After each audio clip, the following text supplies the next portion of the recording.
Thank you for listening on Anchor and Spotify, where all topics are welcomed. You can follow HB on Facebook at Uncomfortable In-House Convo with HB, where you can be in direct contact with HB and his followers. There will be Q&As, polls, and updates on future show topics and guest opportunities. If you want to be a featured sponsor, you can email HB at uncomfortableinhouseconvo@gmail.com. Now grab your glass and get ready for Uncomfortable In-House Conversations with HB, the podcast.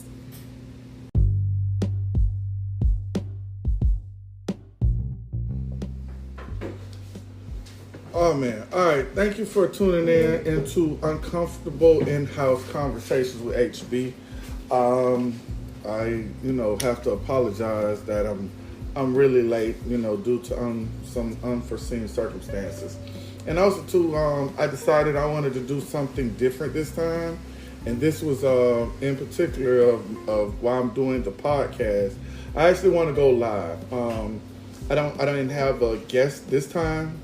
So I wanted to, be able to talk and just, be transparent and, have people come in and, give their opinion, whatever. But again, I'm glad you guys are here. I appreciate it. This here is not only is a hot topic, but it's also, it's really, it is uncomfortable for me because at the same time, while you're doing this, I'm actually dealing with it, even right now, as we speak. This is about toxic family members, a guide to surviving healing, and things of that nature. So before I got into it, like I said, part of me, doing this was my own healing process. Through, I'm using this as a maturation process to try to, deal with my own personal demons, deal with things that I've gone through personally, traumatic experiences, and just holding myself accountable. Because before you can, a lot of time before you can go ahead and, say anything about anybody, you got to be able to hold yourself accountable yourself. And I think I'm trying to, through this, I want to be able to, do it, and I want to try to do it the right way. And ain't nobody going to hold you accountable like people, the people that's closest to you. That's exactly what it is. And that's what I'm in. I'm trying to do this, so it's nothing scripted. I have a process that I do all the time. Even with, people, guests, I have a lot of questions. I do my due diligence and come up with questions, and then at the last minute, I throw them away. I pray about it, and then I just go. It's just a lot of things is strictly from my mindset or my thought process. But also too, I do try to do my homework on it. So one of the things, when we talk about toxic people or the word toxicity, the definition of toxic is a person is anyone whose behavior adds to negativity and upset to your life.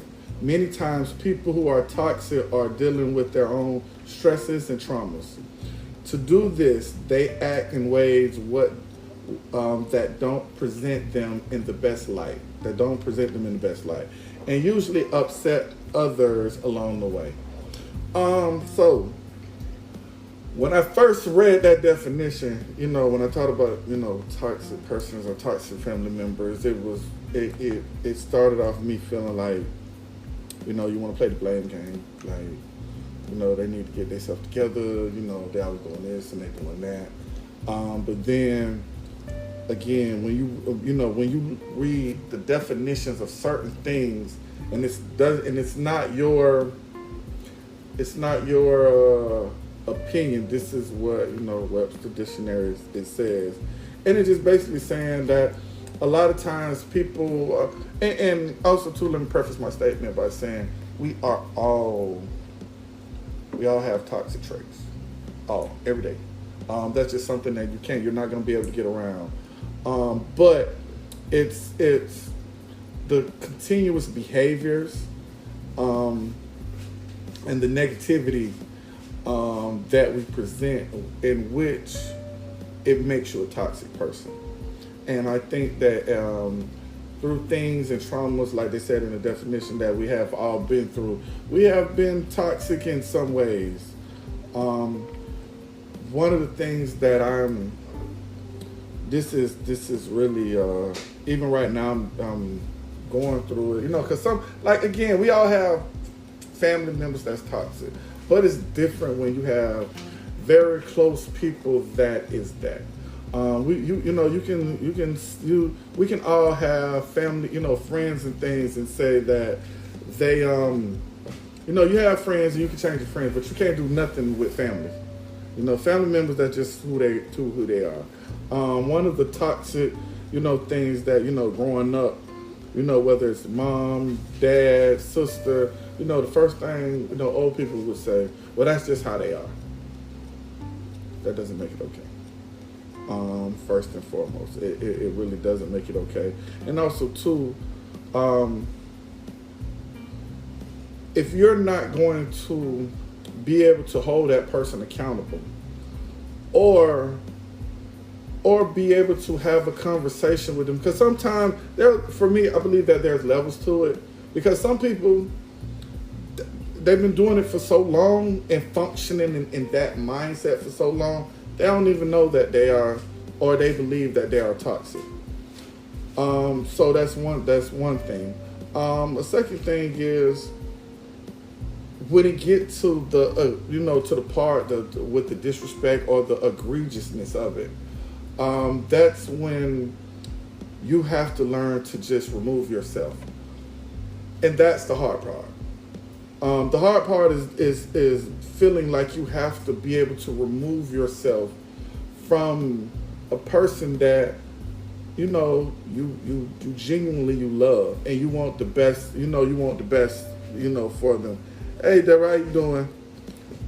That's one of the hard things, that I had to, me myself, I had to do.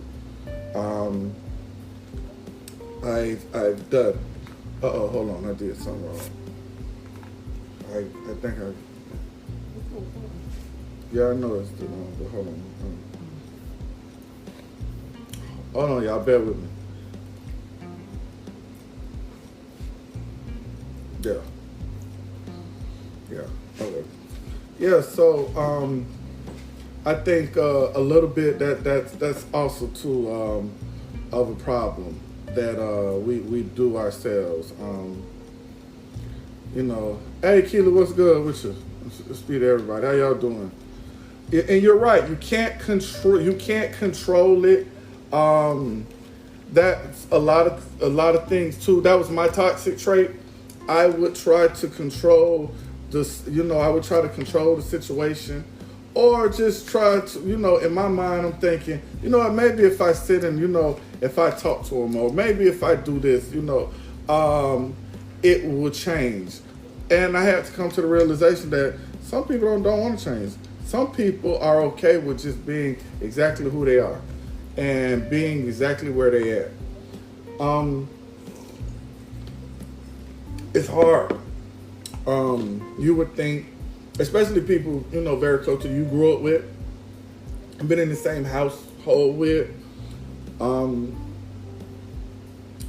yeah, and sometimes, and for me, a lot of things I didn't get it. Also, too, one of the things, I looked up and said, certain signs a person is toxic. You're left feeling emotionally exhausted after an encounter with them. I just did that. They try to intimidate you to get their way. Dealt with that. They try to control you by guilt tripping you. Dealt with that. They are easily jealous, which is weird to me, but dealt with that. They constantly see themselves as a victim. That's one of the number one thing that when you dealing with somebody or a family member that is toxic is no matter what the situation is, no matter how it played out, no matter any way, shape, form, it comes out as them being the victim. All the time they're being the victim. You can even try to preface your statement and ask, because a lot of times I've done this, I try to ask and say, hey, what part did you play in this? Because a lot of times with me, that's what I do. Before I start engaging in something or somebody, even myself. So last week, if you checked out my podcast and I was, the conversation with my ex, the reason why I was uncomfortable because, first of all, how we broke up, and as y'all saw through the live and everything, it wasn't all candy and, it wasn't all good. In order for us to be able to have that conversation, I had to be able to acknowledge some things that I've done. And I had to be honest. I had to also listen to their experience and understand that just because I perceive something a certain way, that doesn't necessarily mean that it's their experience. Even if I had good intentions of what I thought that I was doing, you have to acknowledge that. And you have to acknowledge people's feelings. Even if you don't agree or disagree, part of the healing process is you have to be able to, a lot of people just want to be heard.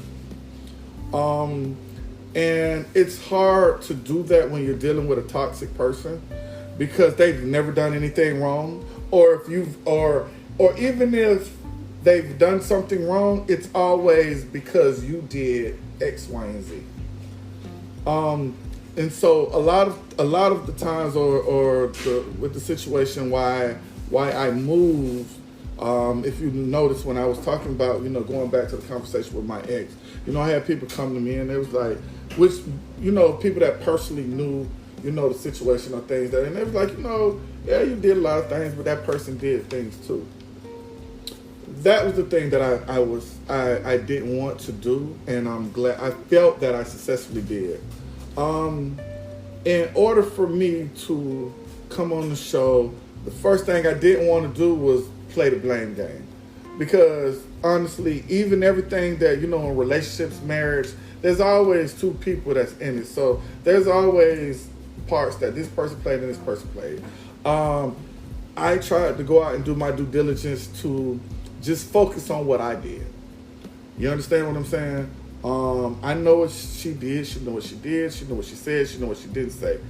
That's not what I was on there for. In order for you to work on yourself, to better yourself, you got to take accountability for things that you've done. And also got to understand that sometimes everybody ain't going to apologize, or they're not going to see fit. You can only control you. That's one of the biggest things that I try to do, and to work through my own things that I have done in the past, or see that things that I've done that's toxic. Also, one of the things is they give backhanded compliments, and we all have heard that people give backhanded compliments. I had that before. They're overly defensive. And it's just that. And, as far as their behaviors, we all know a lot of people, they're manipulative, they're judgmental, very self-centered. And with that, a lot of things they try to control.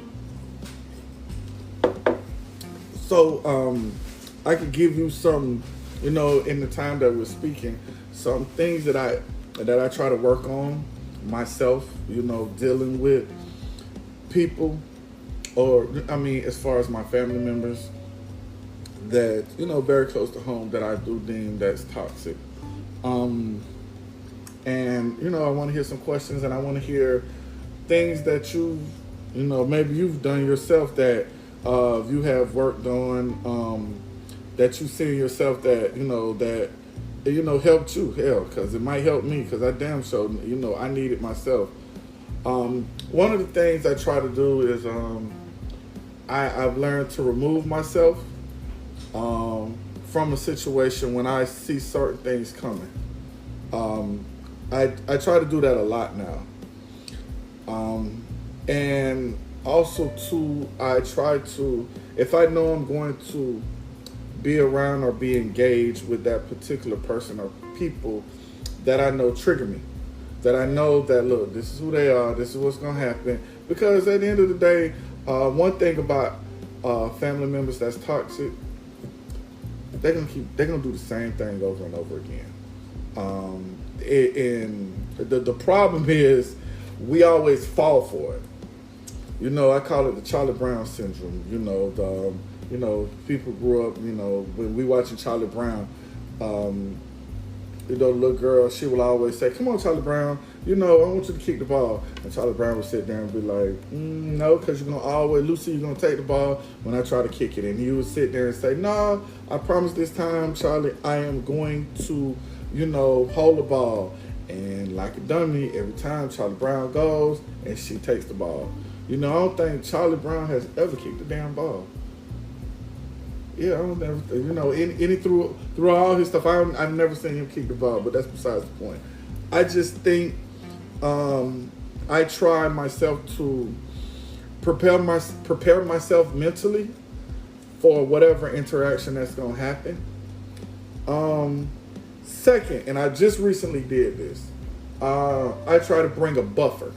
So, what ends up happening is when you're dealing with toxic people, or family members, because their family, whatever happens or whatever they do to trigger you end up arguing or getting yourself upset. And it just looks like both of you guys are arguing. And the message gets mixed in translation. So what I do is I get somebody that's close, like I get an uncle or aunt, and I say, you come with me. So you can see, what I mean when I interact with this person. So when you see it coming, because I've already gave you heads up, they can either intervene or they can sit back and they can observe. And then maybe they can go back to them and talk to them. But as far as that, it's really hard. It's really hard to deal with people that's family members that's toxic. But again, reading through the definition, what's also hard is to try to be compassionate, because basically a lot of the things that people, they are like this is because of certain traumas. They have certain traumas, or insecurities or hurts, and that's hard. Because at the same time, this person keeps doing things or attacking you, or just, do other things to other family members, or put you in positions where you just don't want to be in. And at the end of the day, they still need your help. And that's more of anything that's hard, when you still feel like you have to help this person. I use me, which I kind of hate bringing up, but right now I'm dealing with a situation with one of my sisters, and for me it's very hard and it's difficult because it's somebody you grew up with every day. I really understand now when people say that you grew up with somebody in the same household, same morals, with the same values, and they come up and become absolutely positively different from how you were raised, or y'all just totally different. Y'all just go to different, ways, and people would think, well, I mean, y'all ain't grow up like that, or they wasn't, your parents didn't do that. Like, why are they like that? I don't know. That's something that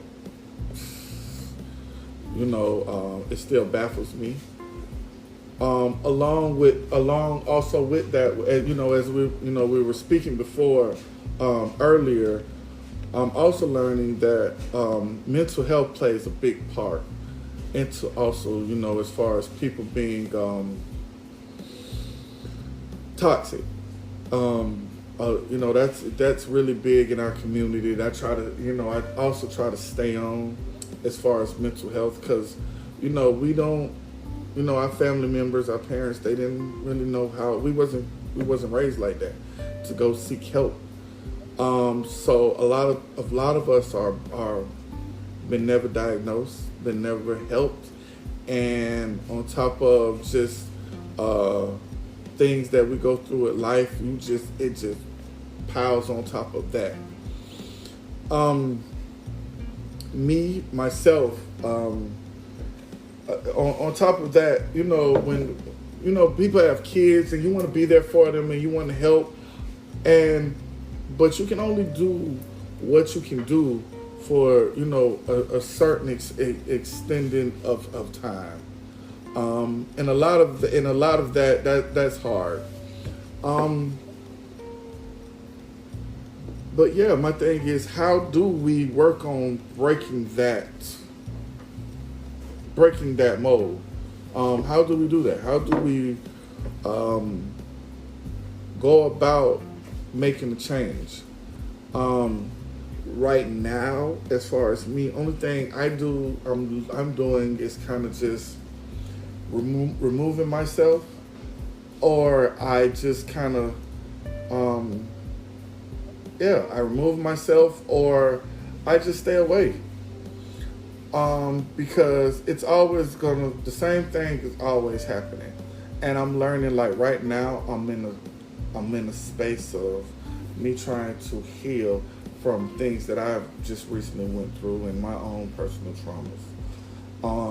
So I had to learn that I don't have the patience or the mindset to even put in the energy to deal with certain behaviors or certain peoples like I used to. I just don't. And it really is. It's unfortunate. As far as that. Now, again, the things that we can do, to help, again, because especially when you're dealing with everybody that's wrong, you can't do nothing with wrong people. You can't make them do anything that they don't want to do. So, there's different phases of that. I try my best not to be dismissive of people, and I'm learning to try to hear people out, even if I don't particularly agree with certain things that they say. I try to respect everybody's opinion. Me myself, I always say, right now this is my opinion. My opinion is how I feel, and I always preface my statement by saying that I can change my opinion. That's just what it is. That's just how I feel. Or until I know better, or I see certain things that's not that. Yeah. So right now that's I'm trying to deal with. This is my journey. I had one of my good friends. Henry said, he asked me. He says, why you gonna bring anybody that's toxic on there on your show? It's hard to do that because it would be good for good TV or for live, but even within that'd be toxic because it's nothing gonna get accomplished. And I know, at least now, that I'm wise enough to not put myself in certain situations or positions where I could end up getting myself out of character, especially when I'm not completely healed over certain things in certain situations. As grown-ups, we have to be able to be honest about where we are, and ain't nothing wrong with that. One of the things too, I like to, I try to stay so much out of, as far as celebrities and things or whatever. But again, one of the situations, the toxic situation, is what we prevalent just saw not too long ago was the Will Smith and Jada Pinkett situation. Um, when I saw that, I had a lot of mixed feelings about it. Just like anything else in our community, it's always completely divided. Um, from men's point of view, and for me, again, the longer the big picture, as I'm seeing, it's it's a culture that's coming back. As far as I'm saying, the pushback into men's masculinity, because that has been minimized for so long. And what I've seen in first of all, again, my personal opinion on that, and I'm gonna say this, and I mean this. These are two things, and two things can be absolutely true. That's another thing that I'm learning. So, my opinion on that is, Will was absolutely wrong in going up there and putting his hands on Chris Rock. But also, too, I understand. And those two things can be, be said and be very true. Again, we as men, not only we as men, we as black men. Again, it's a culture. It's only so much things or how we deal with things to our reaction of disrespect. I have a conversation with you and I'm like, yo, and again, at the end of the day, he's also being protective of his wife. I got people opinion, oh, but you see what she's doing and da da da da da. And my response to them is, I get that, but that's not what that's about. That's still his wife. That's the difference. What make you a man? You have to be able to have big shoulders and be able to take certain things. She, people look at her. She on her red tabletop, she says certain things, and some people they don't like it.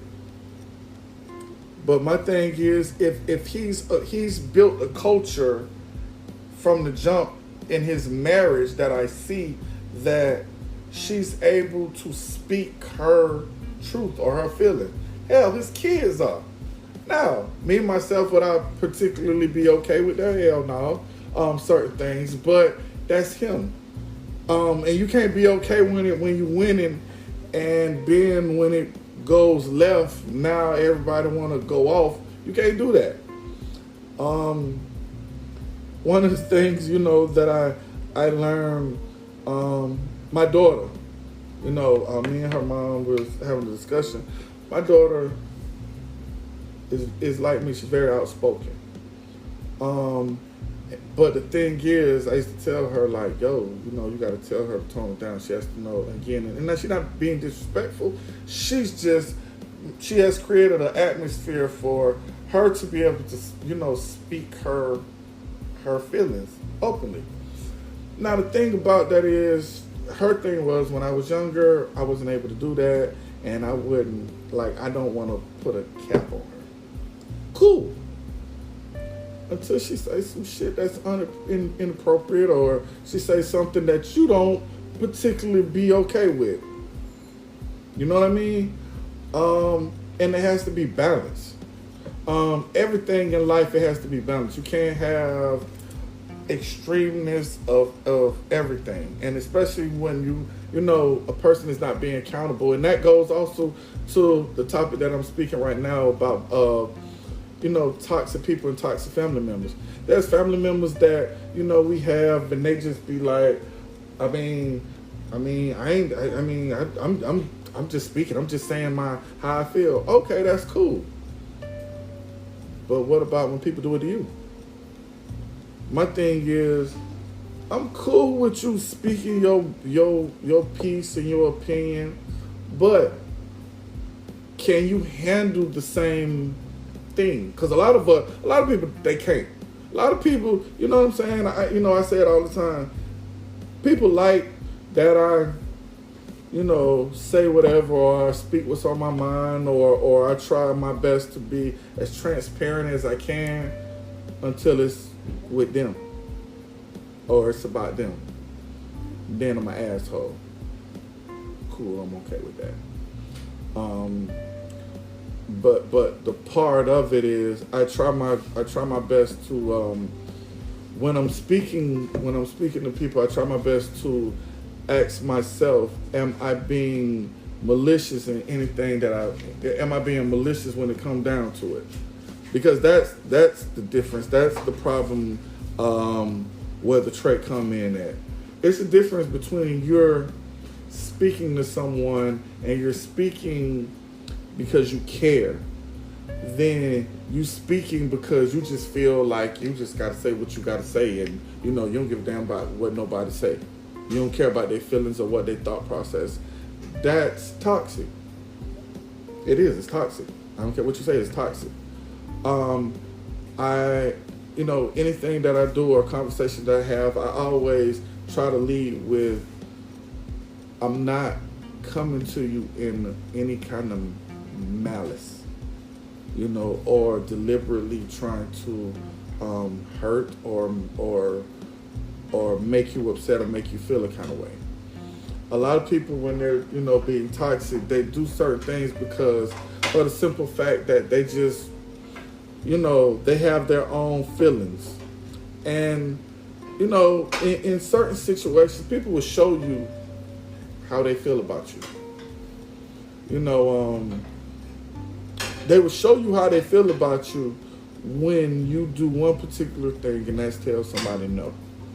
You good, you great, you this and you that, but as the moment they tell you no, you tell them no, then you can see how a person really feel about you.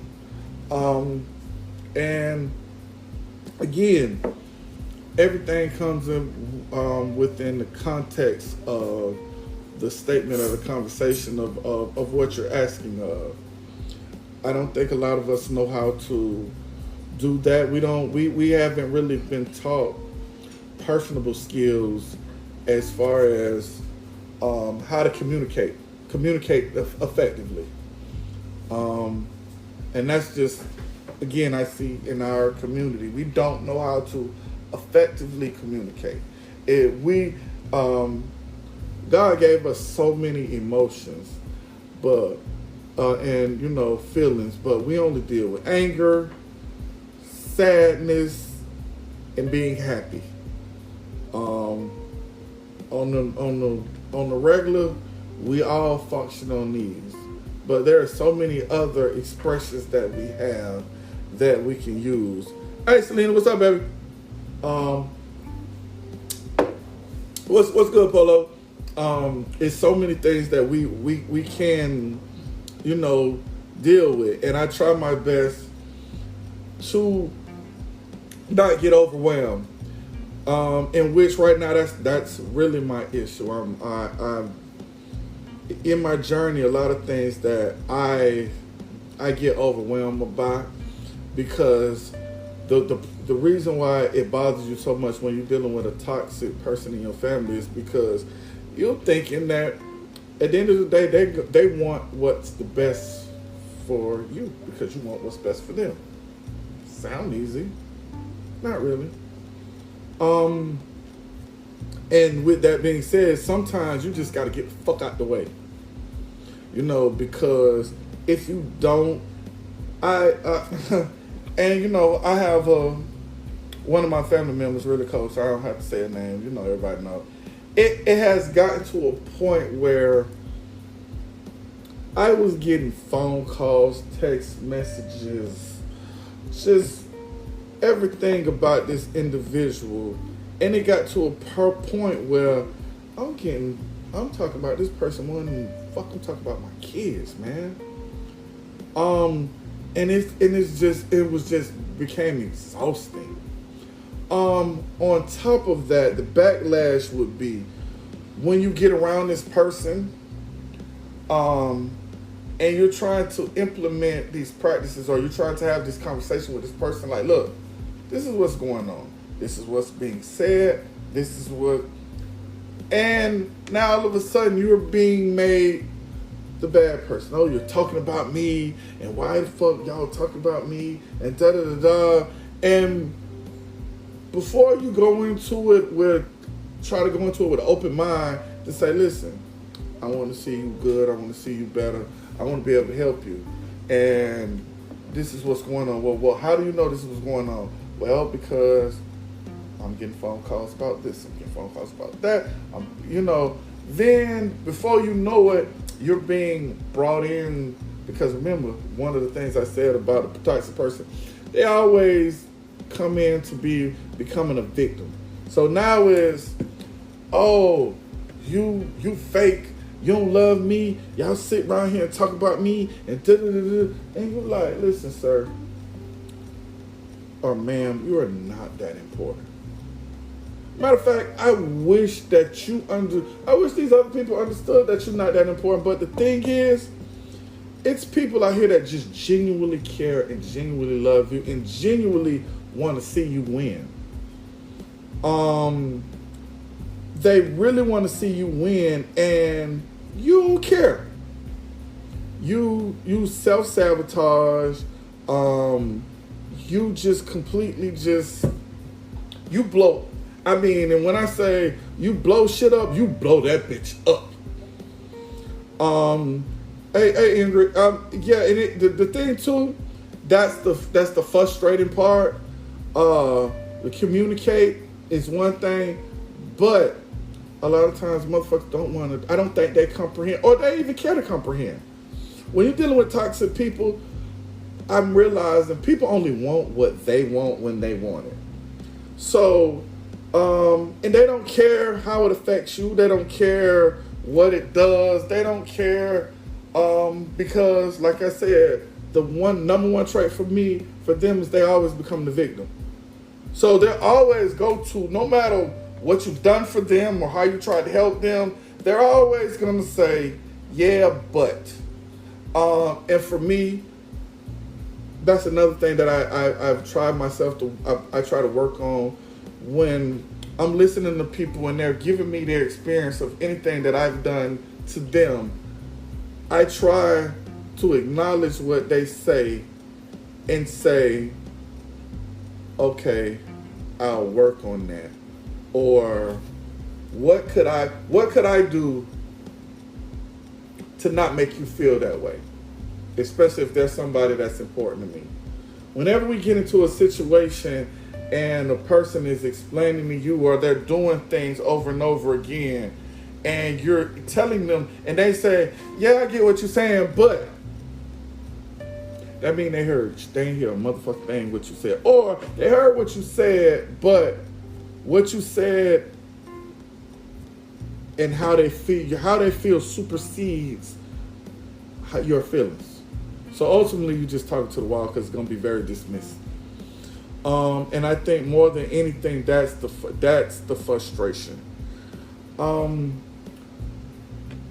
of the things too I'm going to share, put it out here, is uncomfortable. So as we know, my mother passed away. I think like 3 years now. 3 years, and my father is a widow. So for the longest, I had to understand that as a widow, he's trying to work it out. He's trying to, work it out, work things out himself. And part of going on, a situation is my little sister. Our relationship is very toxic.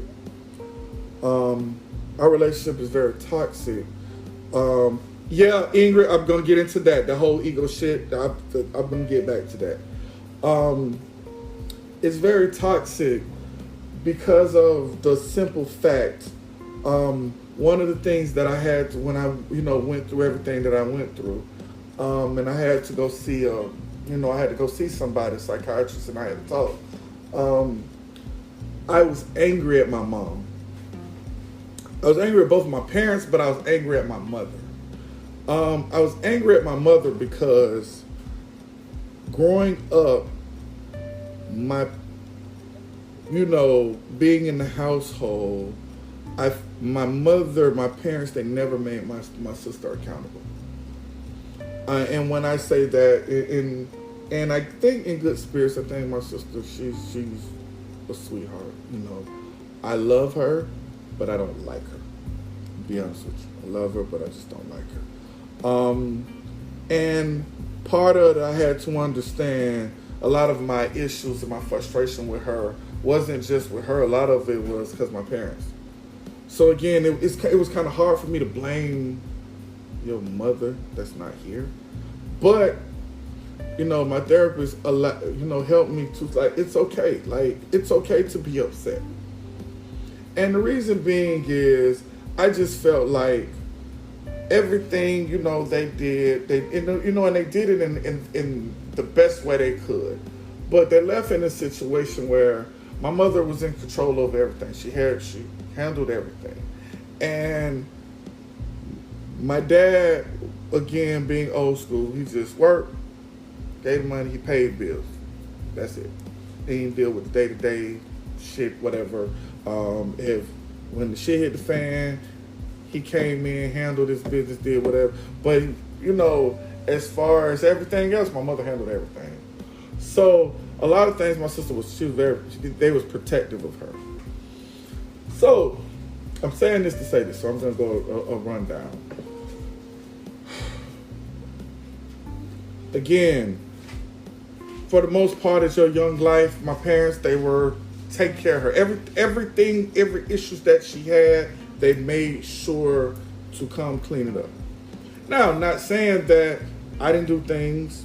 I didn't get in trouble or do things and they didn't come to my rescue and help me. But the issue is, and I'm saying this because ultimately it trickled down to her kids. So the issue is you have a young girl who, again, as we see, we had, she, decisions. She had my nephew at a young age. Cool. So my parents, unlike a lot of parents, wasn't blessed that, having kids at a young age, they just had to get it from the mug and they just had to deal with it and just do. My mother them took my nephew at a young age and said, okay, you know what, we're not going to hold you to this. We're going to take care of him. This is get out of jail card. Boom. We all chipped in. We helped raise my nephew. Now, with that, they was under the impression that once they did that, she was going to help get herself together. But the problem is they didn't put in a plan to implement for her or give her a direction to life. Of say, okay, once this happened, you're going to have to do X, Y, and Z. She didn't do that.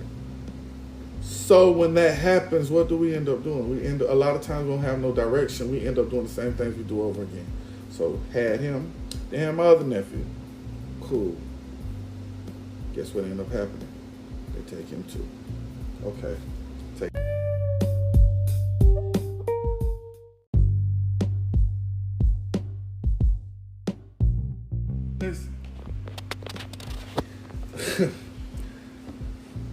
I'm grown. I'm good. You about to not have no fucking well to live.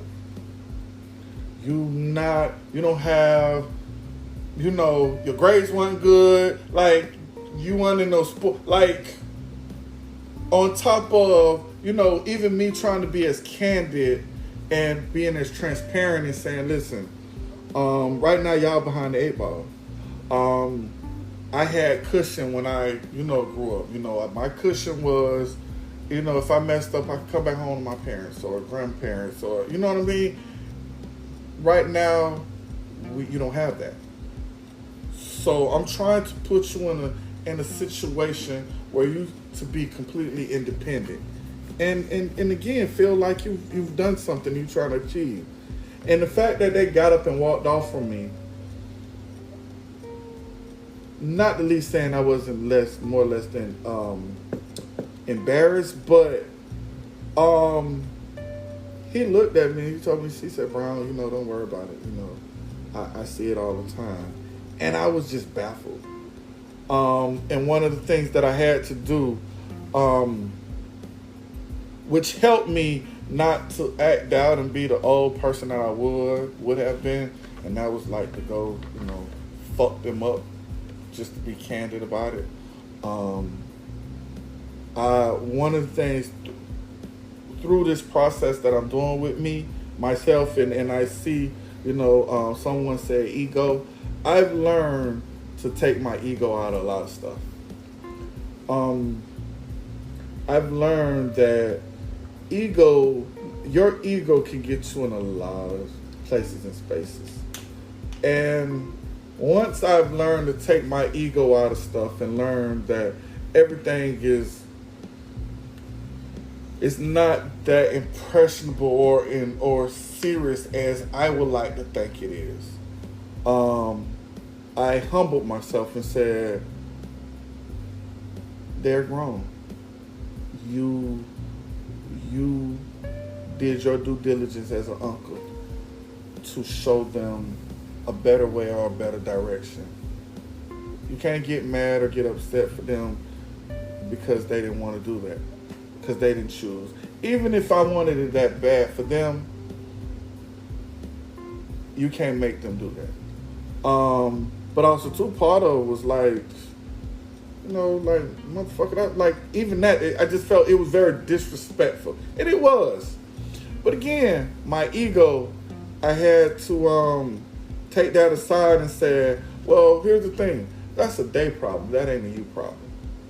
Because in that, I called it the Will Smith moment that I wanted to have. Like, just slap the shit out of their ass for trying me. Because, bitch, you should know better. I had to say, all the time, I only have control over me. I don't have no control over them. So whatever they do or their response to whatever I say or whatever I'm doing, I know that I'm doing it with good intentions. Even times, even with my sister, I've known that a lot of things that I've tried that I should have just said, fuck it, and just did things, but I know I've done it with good intentions. So I can't do, you can't do anything about how others perceive you or they perceive themselves. The only thing you can do is just be in control of yourself and control of your actions or how you respond to them. Same thing. I have, a person, my cousin, grew up like brothers.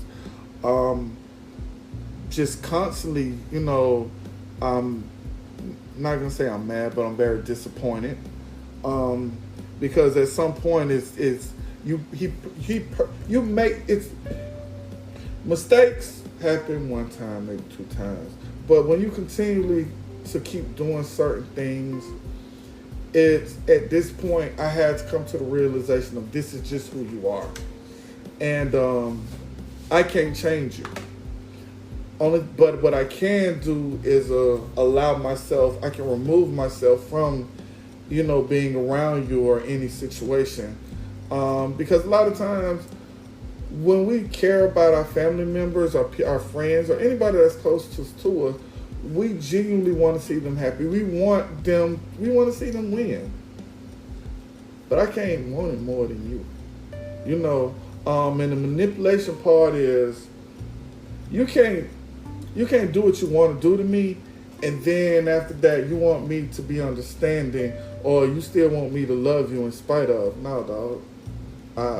That's why we have boundaries. That's That's because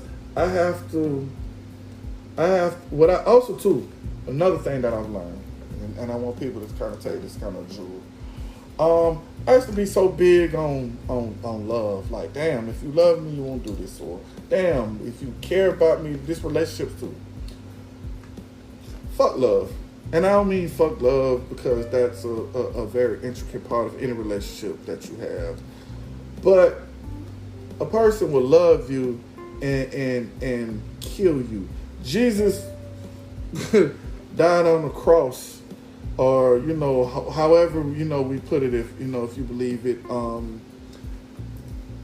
and he got killed. One of his disciples loved him to death, but betrayed him. What I want is to be respected, because when you are respected, people understand that you have boundaries. And when you are respected, that means that if you do something to that person, it comes with consequences. Love don't. Because when people love you and they tell you they love you and they do something to you, it's kind of like, well, I'm sorry, but I love you. I love you and I care. Da, da, da, da. Yeah, no. I want you to respect me. It's kind of like how you do, your grandparents. It's certain things that you don't want to do, or you don't want to act out or look at a certain way because you don't want to disappoint them. And that's out of respect. Which is even the pride comes before. Yeah, all the time. And that's where I'm at too now. Man, I'm even, when I'm doing podcasts, it's so many different topics I'm bringing up. But a lot of the topics are just things that I personally deal with myself, or just, want like-minded people, that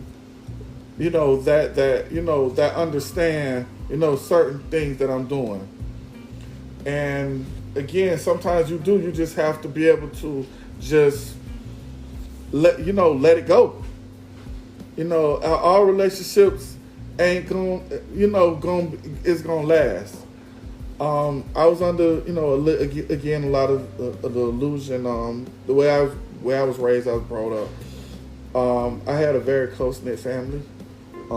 Even from mom, grandmother, aunts, my dad's side, grandmother, aunts, and one of the things that I used to like to brag on was, my house was the spot. My house was the spot. Growing up, we had pool parties. Hell, even after that, my adulthood, everybody, anybody, all my friends, I'm away from college, come home, they know they can go to my house. And for that was a blessing.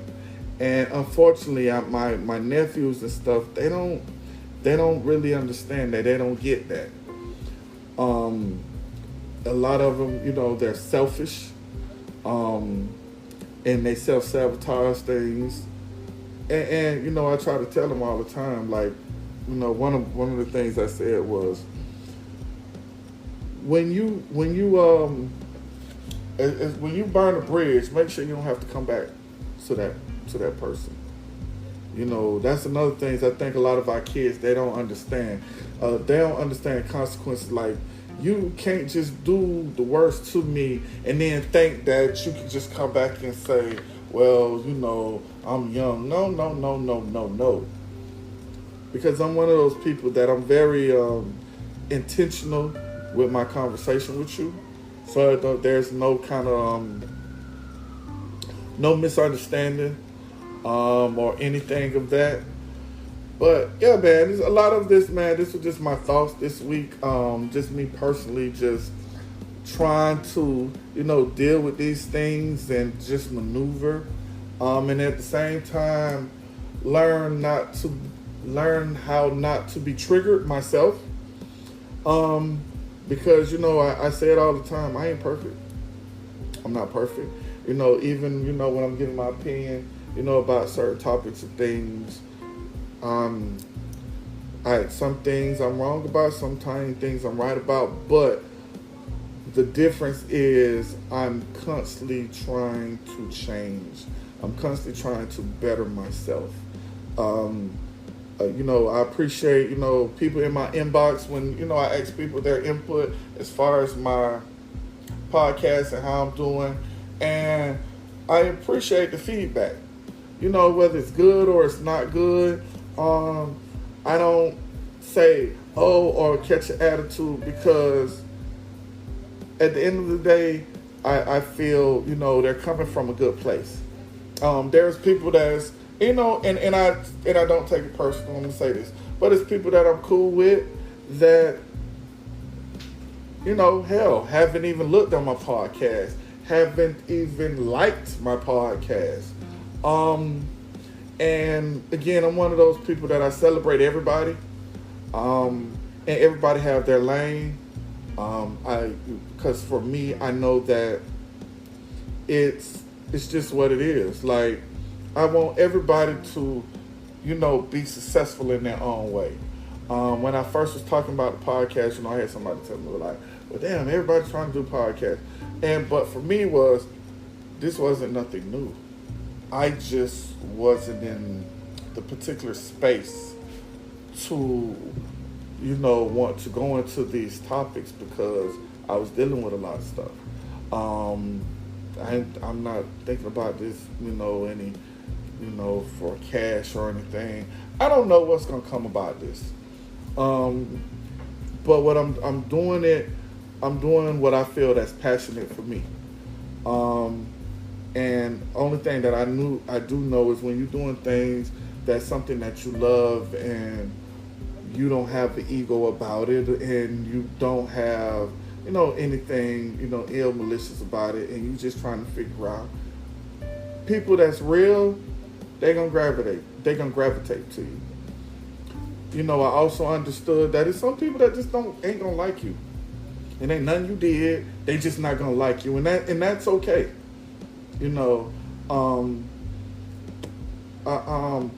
I'm learning. I don't want to be everybody's cup of tea. I'm an acquired taste. One of the realest things I'm learning to celebrate myself and give myself a pat on the back. One of the realest things that I like, somebody asked me what I like about myself, is I always show up as me all the time. One of the things, excuse me, and I can be a little arrogant sometimes, but I remember my 9th grade year, I was at Diller, was playing basketball, and my coach was like yelling at me. So after the game, this lady came up to me and she says, excuse me, and I said, yes, ma'am. She says, who are you? And I said, She says, like you somebody, like and a celeb, like your parent is a celebrity or something. And I was looking like, no, like I was confused. She says, cause baby, everybody call your whole name. Like, they don't just say your name, they call your whole name. And I just felt like you had to be somebody, because they didn't just say, Greg, Frank, Kennedy. They said Harold Brown. And at that moment, I said, you own to something, pimpin'. You are. You know what I'm saying? You own to something. Sometimes as life, we forget who we are. One of the things I always make a joke about, I ask people, before all the superheroes, everybody started gravitating, but I was always a superhero head, like Superman, Batman, all that other shit. Like, that's what I had, a box of comics. That was my thing. And one of my things I always said, I ask people, I say, the difference between Superman and Batman?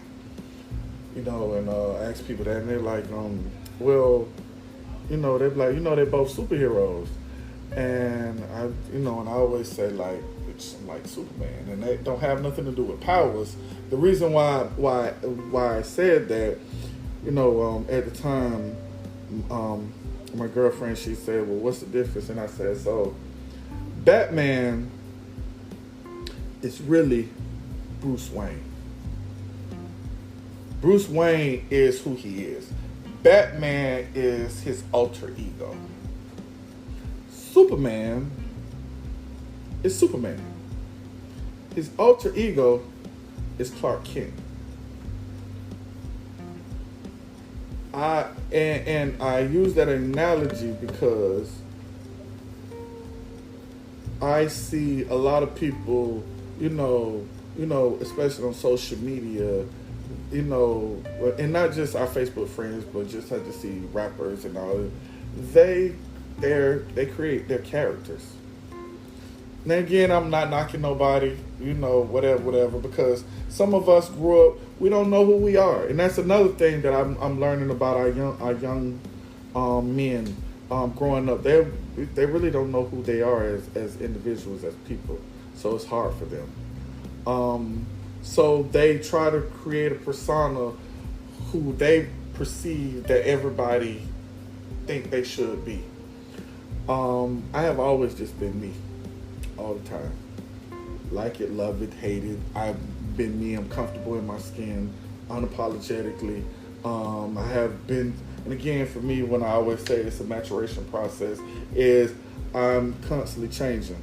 So, the motherfucker that you knew 2 years ago, I'm sorry, I don't know that person. I'm not that person no more. Good, bad, or the ugly. Yeah, but I really appreciate you guys, on here. I think for me, this was kind of like a venting. Not trying to, but this is a subject that I'm gonna come back. I'm gonna come back to, and I apologize. I was late. That's something I work on. I'm gonna do better. My operation manager got on me about it, and I really do. I appreciate her. So yeah, that's a toxic trait that I do. Just like I be thinking that I can do shit anytime I want to. Like, yeah, but I have to learn to do things in a timely manner and orderly. You know what I mean? But thank you guys. I love you guys. Also, too, I know me having this conversation, some people are going to hear this, and it's going to get back to those people, and I'm fine with it. Unapologetically, respectfully. I'm okay with it, because, again, I'm not coming with malicious intent.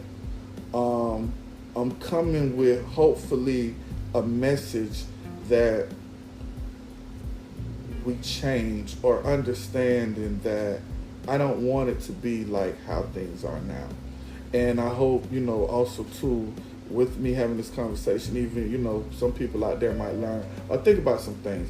Because again, the closing on out, when I looked at the definition of a toxic person, it's just basically someone who's hurt. Just a hurt person. And you know what we always say, hurt people hurt people. And a lot of, we're living in times where people feel like they got to protect themselves. So it's either you or me. For the life of me, I don't want to be like that. I try not to be like that. We all have moments, but, in order for you to be the best version of yourself, you have to be able to listen and hold yourself accountable. Because you're going to make mistakes. I'm going to make mistakes. I just hope I try to keep it limited, or I try to keep my mistakes from where it harms my, my family. That's one of the things. But again, I appreciate you guys. Thank you for tuning in. This is something I'm gonna do periodically, and hopefully number one, I'm gonna work. I'm gonna be on time. And number two, I'm going to try to give you guys heads up by the next show if I am going to do a live, so you guys can tune in, and I want to hear you guys' opinions. Also, too, don't forget, I am still going to go ahead and redo the X thing. Because I know probably Tia had some things that she wanted to say. But yeah, so I'm going to go ahead and sign off. Thank you, for the people that, viewed and listened to. I hope, after the podcast, they're coming in and listen to it and then have some opinions, and then maybe I can come back and revisit this, all right?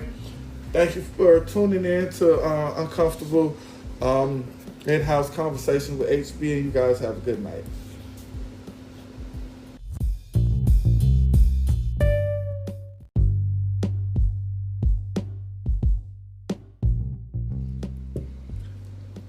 Hello again. I want to thank my audience for tuning in to this episode. Again, this is my maturation process. And you being here in the journey of me, coming along with this. But now I want to leave you again with one of my famous HB-isms, and this one here said, "You can whisper, and your voice will still be loud for a world that never intended to hear it." Thank you, and you have a good night.